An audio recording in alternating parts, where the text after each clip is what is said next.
In this video we're going to have a look at long multiplication. We're going to have a look at two examples and two methods each time for each example. Okay, for this first example we've got 23 multiplied by 37. What I'm going to do to start off with is I'm going to show you the mistake that pupils do. Okay, so they do 3 times 7, which is 21, and they carry the 2. And then they do 3 times 2, which is 6, plus 2, which is 8, and they'll get a final answer of 81. But if we just step back here and think about it, if we've got 37 lots of 23, that's going to be a really big number. It's going to be much higher than 81. This is the mistake. This is the mistake that pupils make, where they just multiply this and then they multiply this. This does not work in this instance. Okay, so what can we do? We've got two strategies. We'll probably get a strategy that your parents were taught, and then we'll have a look at another strategy as well when we think about it in terms of area. Okay, so we're doing 23 multiplied by 37. Okay, so to start off with, we're going to kind of approach this similarly. We're going to do 7 times 3. Well, 7 times 3 is 21. And then we're going to do 7 times 2.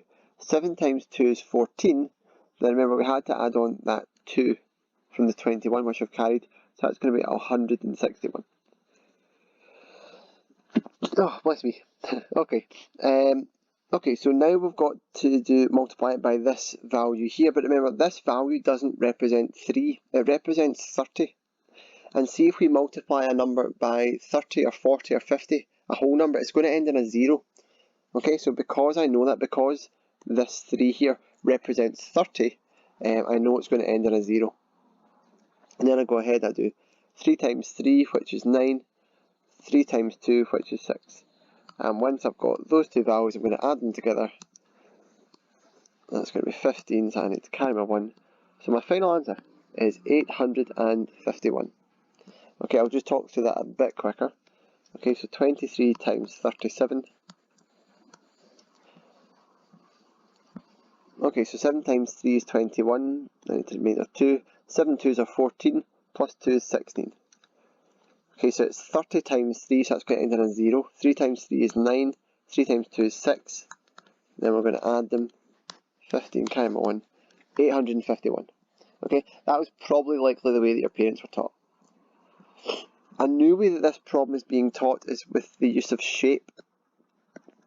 Because see, if we just consider the place value of these, we can think about 23 is 20 and 3. And 37 is 30 and 7. And we can almost imagine this as an area of a rectangle problem. Because how I'm going to solve this problem is I'm going to draw a rectangle.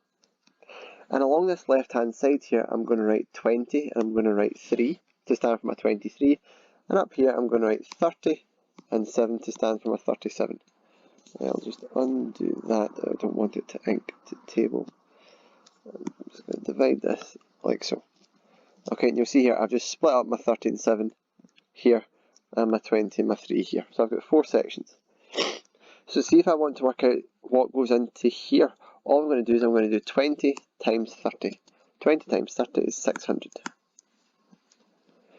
Into this section here, we're going to do 20 times 7, which is 140.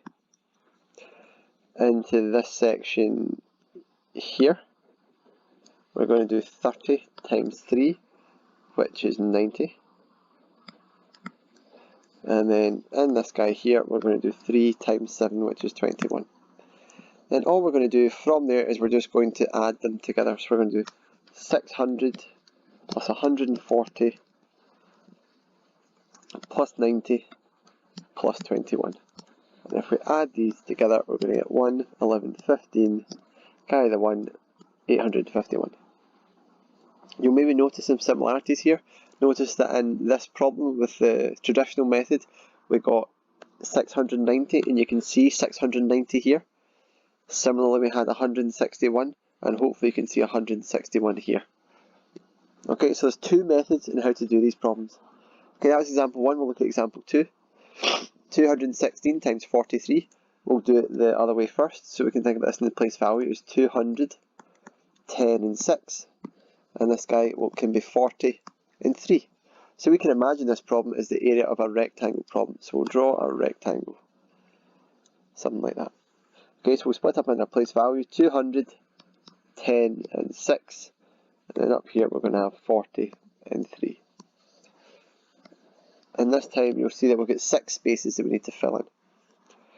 Okay, I need to do 200 times 40, that's going to be 8,000. I need to do 200 times 3, which is 600. Then I need to work out the one of these, so I'm going to do 40 times 10, which is 400. And then we're going to do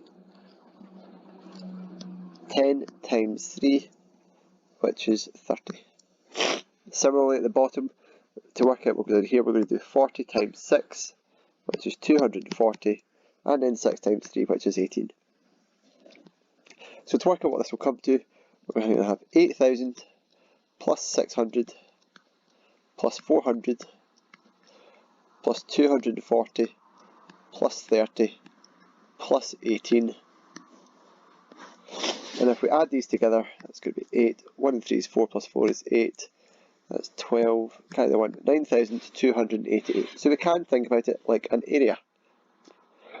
Or we could do the more old-fashioned way, 216 times 43. 216 times 43. So 6 times 3 is 18. We need to carry 1. 3 times 1 is 3, plus 1 is 4. 3 times 2 is 6.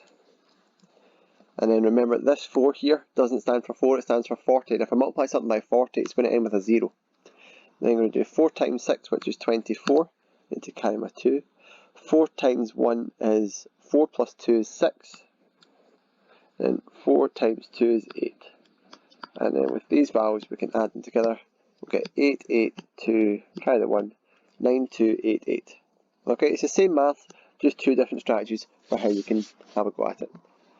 Okay, thanks very much.